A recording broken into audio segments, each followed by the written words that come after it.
বাংলাদেশের প্রধানমন্ত্রী তারেক রহমানের সম্প্রতি ঐতিহাসিক চীন সফর এবং বাংলাদেশ চীন বন্ধুত্বের দীর্ঘস্থায়ী সম্পর্ক ঘিরে শনিবার Bangladesh China friendship association BCFA এর আয়োজনে হয়ে গেল এক বিশেষ অনুষ্ঠান।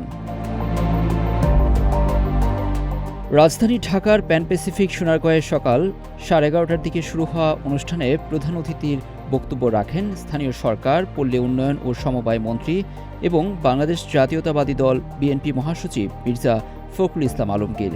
বাংলাদেশ চীন সম্পর্কের ভিত্তি সাবেক প্রেসিডেন্ট জিয়াউর রহমানের হাত ধরেই গড়ে উঠেছিল উল্লেখ করে তিনি বলেন, এই সম্পর্ক কেউ ছিঁড়তে পারবে না।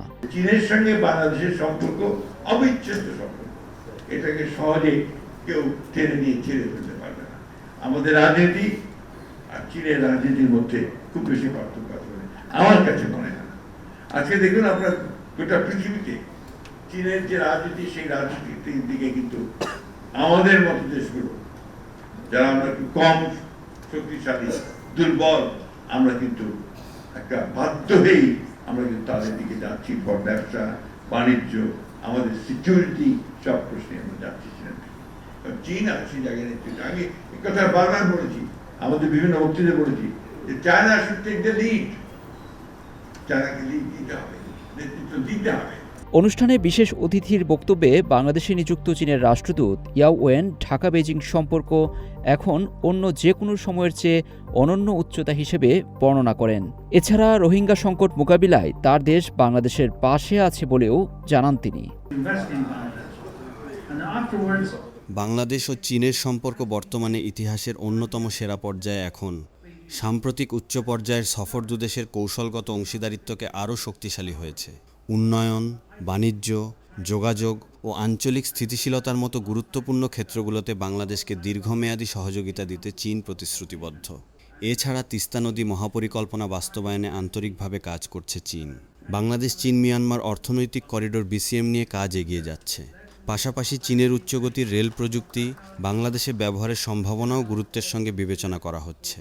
ভবিষ্যতে ঢাকা চট্টগ্রাম সহ গুরুত্বপূর্ণ রুটে দ্রুতগতির ট্রেন চালুর সুযোগ তৈরি হতে পারে। অনুষ্ঠানে বাংলাদেশের তথ্য ও সম্প্রচার মন্ত্রী জহিরুদ্দিন স্বপন বলেন, ভূ রাজনীতি নয়, বরং আমদানি রপ্তানি, রেমিট্যান্স ও জনশক্তি রপ্তানির মতো অর্থনৈতিক নিয়মগুলোকেই বাংলাদেশের বৈদেশিক ও কূটনৈতিক নীতির মূল ভিত্তি। কথা বলেন করিডোর নিয়েও। চীন, মিয়ানমার, বাংলাদেশ এবং ভারতের মধ্যকার সড়ক যোগাযোগ ব্যবস্থাটি অনেক আগে চূড়ান্ত করা হয়েছিল, কিন্তু কিছু জটিল সমস্যার কারণে এটি আটকে ছিল। অবশেষে বাংলাদেশ এবং চীন একমত হয়েছে যে আমরা চীন, মিয়ানমার এবং বাংলাদেশের মধ্যে এই যোগাযোগ ব্যবস্থাটি চালু করতে প্রস্তুত। ভারতসহ অন্য যে কোনো পক্ষকে এখানে স্বাগত জানানো হচ্ছে, কারণ যোগাযোগ ব্যবস্থা ছাড়া কোনো অর্থনীতি দ্রুত গতিতে এগিয়ে যেতে পারে না। তিনি আরও বলেন, বাংলাদেশের এই অর্থনৈতিক অগ্রযাত্রায় অন্যতম প্রধান কৌশলগত ও নির্ভরযোগ্য অংশীদার হতে পারে চীন। অনুষ্ঠানে বেসামরিক বিমান পরিবহন ও পর্যটন মন্ত্রণালয়ের প্রতিমন্ত্রী রাশেদুজ্জামান মিল্লাতসহ সরকারি কর্মকর্তা, কূটনীতিক, শিক্ষাবিদ, গবেষক, ব্যবসায়ী, সাংবাদিক, রাজনৈতিক ব্যক্তিত্ব ও সুশীল সমাজের প্রতিনিধিরা অংশ নেন। লুৎফর কবির, CMG বাংলা।